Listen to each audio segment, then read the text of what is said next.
अस्सलाम वालेकुम दोस्तों, मैं हूं सुमेरा मिर्ज़ा और आप देख रहे हैं मेरा यूट्यूब चैनल। आज मैं बात करना चाह रही हूं कोरोना के हवाले से। आप देख रहे होंगे कि 24 तारीख से जब से वज़ीर आज़म साहब ने इस बात का ऐलान किया है कि वो मुल्क में फ़ौज को नाफिज करेंगे ताकि SOPs की खिलाफ वर्जी से आवाम को रोका जा सके। फिर 25 तारीख को नोटिफिकेशन भी जारी हुआ और बहुत से इलाक़ों में जो है वो फ़ौज अपनी ड्यूटी सर अंजाम दे भी रही है। जो बात मैं करना चाह रही हूँ वो ये है कि मुझे बहुत अफसोस है लोगों की सोच पे और लोगों की हरकतों पे, जो वो सोशल मीडिया पे भी कर रहे हैं और आम रूटीन में जहाँ भी बैठते हैं दोस्तों के साथ तो वहाँ पर वो डिस्कशन कर रहे हैं कि जी सारी दुनिया जो है वो वैक्सीन लगा रही है और हमारे वज़ीर आज़म साहब ने फ़ौज को लगा दिया है। तो मेरा ख़्याल है इससे बड़ी बेवकूफ़ी की बात तो कोई भी नहीं होगी। उनके लिए ऑनलाइन आंसर ये भी है कि दुनिया वैक्सीन लगा रही है, हम भी वैक्सीन लगा रहे हैं अल्हम्दुलिल्लाह। वैक्सीन के बारे में भी आपको मैं थोड़ी अपडेट्स दूंगी कि कितनी वैक्सीन लग चुकी है, कितनी आ चुकी है, कितनी मंगवाई है हमने। और अभी मैं ऑनलाइन आंसर की अगर मैं बात करूं तो ये है कि जो हम वैक्सीन लगा रहे हैं उसका असर 1 साल तक आएगा और जो फ़ौज है उसका असर जो है वो उसी वक्त आ जाएगा जब वो अपना ऑपरेशन करेंगे। बात यह है कि हम लोगों की इस वक्त हमारी एक सोच डेवलप हो चुकी है, उसको ख़त्म तो नहीं किया जा सकता, लेकिन वज़ीर आज़म साहब की तरफ से बहुत से पब्लिक मैसेजेस दिए गए कि आप कोरोना SOPs पर अमल दरामद करें, क्योंकि जो पिछली वेव आई थी, फर्स्ट वेव की अगर हम बात करें तो उसमें जब लॉकडाउन लगा था तो केसेस बहुत कम थे और हालात बहुत जो है वो ठीक थे। फिर सेकंड वेव आई, उसमें भी कुछ हद तक हमने कंट्रोल कर लिया, लेकिन ये जो थर्ड वेव है इसका जो इसको वायरस को एग्रेसिव वायरस भी कहा जा रहा है, तो इसलिए अवाम जो है अब इसको सीरियस नहीं ले रहे हैं। तो वज़ीर आज़म साहब भी मैसेजेस दे रहे हैं, डॉक्टर्स हज़रात भी बेचारे बहुत ज़्यादा डिप्रेस हैं और वो मैसेजेस दे रहे हैं कि जो है वो SOPs की ख़िलाफ़ वर्जी ना की जाए, SOPs को फॉलो किया जाए, लेकिन अवाम नहीं कर रहे हैं। आप बेहतर समझते हैं मुझसे, आप सब जो है वो आवाम का हिस्सा हैं, हम बिल्कुल इसको सीरियस नहीं ले रहे। बहुत चंद लोग, बहुत कम लोग ऐसे हैं जो इस SOPs के ऊपर जो है वो अमल दरामद कर रहे हैं, लेकिन ज़्यादातर आवाम जो है वो यही कर रहे हैं कि वो SOPs को फॉलो नहीं कर रहे। आप मार्केट्स में चले जाइए, जो एक तो शॉपिंग मॉल्स होते हैं वहाँ पे तो सोशल डिस्टेंस रखने की गुंजाइश होती है, लेकिन ये जो छोटी लोकल मार्केट्स होती हैं वहाँ पर अगर आप देखें तो लगता है कि जैसे आज ही इन्होंने सब कुछ ख़रीदना था, या इसी लॉकडाउन में या इसी पेंडेमिक की सूरत हाल में इन लोगों ने ख़रीदना था, अदरवाइज़ इन लोगों के पास कोई अपॉर्चुनिटी नहीं थी ख़रीदने की।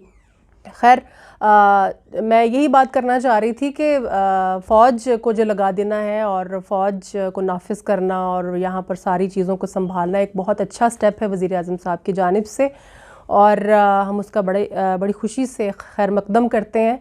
और उसके असरात भी आपको बहुत जगहों पर नज़र आना शुरू हो गए होंगे। फ़ौज जिस तरह से अमल दरामद करवा रही है कि अगर आपको अपनी जान की फ़िक्र नहीं है तो कम से कम उधर से नहीं तो इधर से तो अपनी जान की फ़िक्र होगी ना। आपके ऊपर सख्ती की जाएगी तो आप यकीनन मास्क जो है वो वेयर करेंगे, सोशल डिस्टेंस रखेंगे, जहाँ पर गैदरिंग में जाने से अवॉइड करेंगे, और धूमधाम से शादियाँ, धूमधाम से फंक्शंस जो है वो इफ्तारियाँ भी वो भी आप अरेंज करने से जो है वो थोड़ा गुरेज करेंगे। चलें, डर ही सही, कोरोना का डर ना सही, फ़ौज का डर सही, हमने तो डर क्रिएट करना है इस वक्त जो बहुत ज़रूरी है।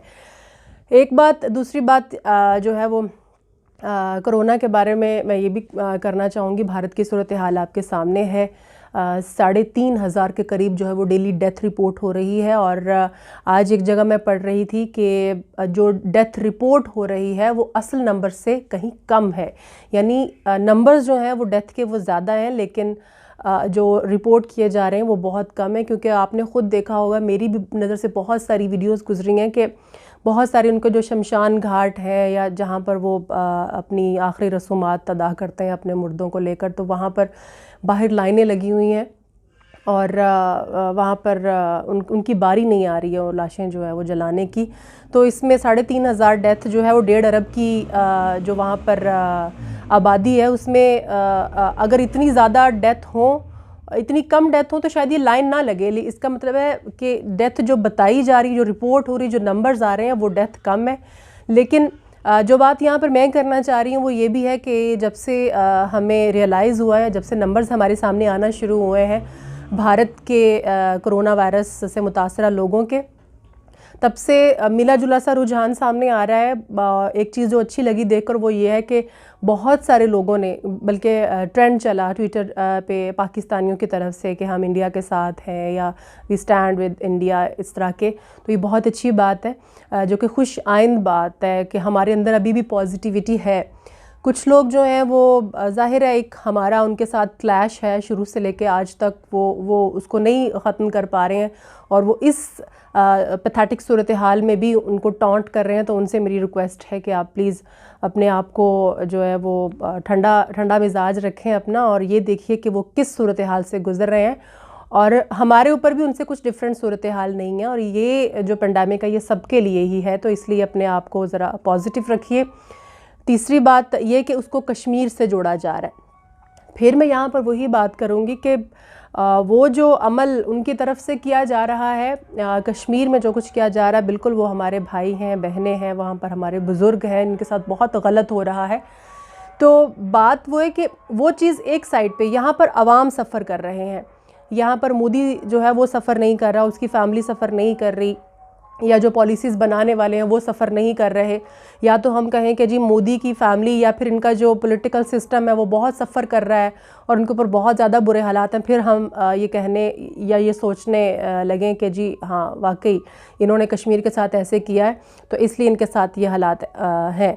तो इसलिए ये जो सॉरी छोटी छोटी बातें हैं, छोटी छोटी चीज़ें, इनको पॉजिटिवली आप सोचें और ये सोचिए कि खुदा न खास्ता हमारे साथ ये सूरत हाल पेश ना आए, क्योंकि हम भी उनसे मुख्तलिफ नहीं हैं, हम भी उसी ख़ित्ते में हैं, हम भी उसी जगह पर हैं, उसी तरह का मौसम है यहाँ पर, और हमारे हालात भी, इकोनॉमिकल कंडीशन हमारी उनसे जो है वो बेहतर नहीं है।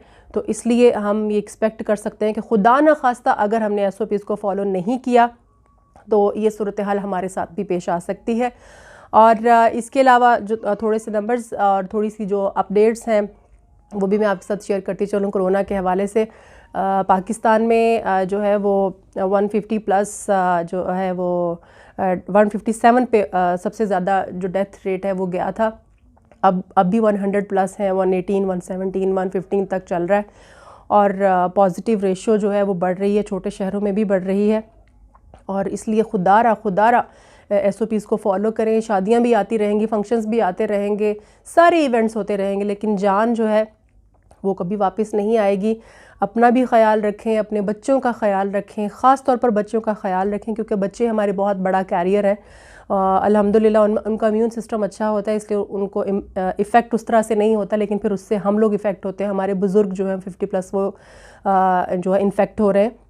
तो वैक्सीन की मैं बात कर रही थी, तो वैक्सीन का जिस तरह से हमारे मुल्क की इकनॉमिकल कंडीशन है उस हिसाब से अल्हम्दुलिल्लाह हम कुछ बेहतर जा रहे हैं कि 3 करोड़ वैक्सीन जो है वो मंगवाई है। 3 करोड़ वैक्सीन जो है वो लगेगी अभी तक इनिशियली, और 30 लाख वैक्सीन जो है वो 30 मार्च से लेके अब तक लग चुकी है लोगों को, जो बहुत खुशाइंद बात है।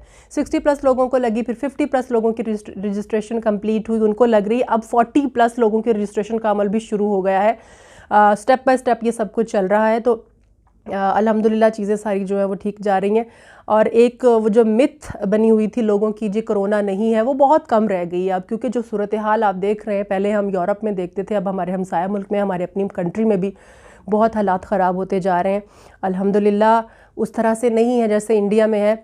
हमारी हुकूमत भी जो है वो इसमें बहुत कोशिश कर रही है। अभी स्टील मिल वाला स्टेप आप देख लीजिए, इसमें एक उनकी तरफ से सजेशन आया था कि आप स्टील मिल का जो ऑक्सीजन का जो प्लांट है उसको अगर आप फ़ाल कर देंगे तो 520 टन जो है ऑक्सीजन वो हम प्रोड्यूस कर सकते हैं, जो कि बहुत ज़्यादा है, बहुत ज़्यादा है वाकई, बहुत। क्योंकि इंडिया में जो डेथ हो रही है वो ऑक्सीजन की कमी की वजह से हो रही है। तो उसके ऊपर भी वज़ीर-ए-आज़म साहब ने एक्शन ले लिया और आज अपनी टीम को वहाँ पर उन्होंने भेजा है, टेक्निकल टीम को। उन्होंने भी कहा है हम इसको बहुत जल्द फ़ाल कर देंगे और अल्हम्दुलिल्लाह बहुत सारी पॉजिटिव चीज़ें भी हमारे सामने आ रही हैं। तो स्टे काम और पुरसुकून रहें, एक पैनिक ना क्रिएट करें और ये सोचें कि बिल्कुल पेंडेमिक है और हमने जो है वो इसका सामना भी करना है, लेकिन मुकम्मल SOPs के साथ। तो मेरा आज का मकसद जो है वो यही है वीडियो बनाने का कि प्लीज़ इसको सीरियस लें, क्योंकि पहले हम सुनते थे दूर कहीं जानने वालों में भी नहीं कहीं किसी की डेथ होगी, लेकिन अब बहुत से रिलेटिव्स, बहुत से दोस्त, बहुत से सीनियर, हमारे बहुत प्यारे प्यारे दोस्त हमें छोड़ के चले गए। हमारे बहुत से ऐसे दोस्त हैं जिनके पेरेंट्स हमारी आंखों के सामने चले गए, बहुत से ऐसे दोस्त हैं जिन्होंने बहुत मुश्किल वक्त काटा है और हमने ख़ुद उनको विटनेस किया है। तो इसलिए ज़रूरी नहीं है कि ये जब तक खुदा न खास्ता आपको इन्फेक्ट ना करे उस वक्त तक आपको इसका अंदाज़ा नहीं होगा। तो इसलिए बाकी दोस्तों की तरफ, दुनिया की तरफ, लोगों की तरफ देख के तो ये अवेयरनेस अपने अंदर रखिए, क्योंकि अल्लाह ताला ने हमें अकल दी है और कुरान पाक में भी ये इस तरह का जिक्र आया है कि जब भी वायरस आए तो अपने आप को अलग थलग कर लो, सफ़र ना करो। तो इसी तरह मेरी आपसे यही रिक्वेस्ट है। आज का वीडियो बनाने का मकसद आपको जो है वो रिक्वेस्ट करना ही था और थोड़ी सी ये सारी डिटेल्स आपके साथ शेयर करना थी। इंशाल्लाह कोशिश होगी डेली बेसिस पर मैं वीडियोज़ जो है वो बनाती रहूँ। तो आप मेरे चैनल को सब्सक्राइब कीजिएगा। दिल करे कि सुमेरा मिर्ज़ा को सुनना है या देखें आज सुमेरा मिर्ज़ा क्या बात करती हैं, तो मेरे वीडियोस को लाइक भी कीजिएगा, कमेंट भी ज़रूर कीजिएगा और सजेस्ट कीजिएगा दूसरों को कि वो भी मेरे चैनल को सब्सक्राइब करें। अल्लाह हाफ़िज़।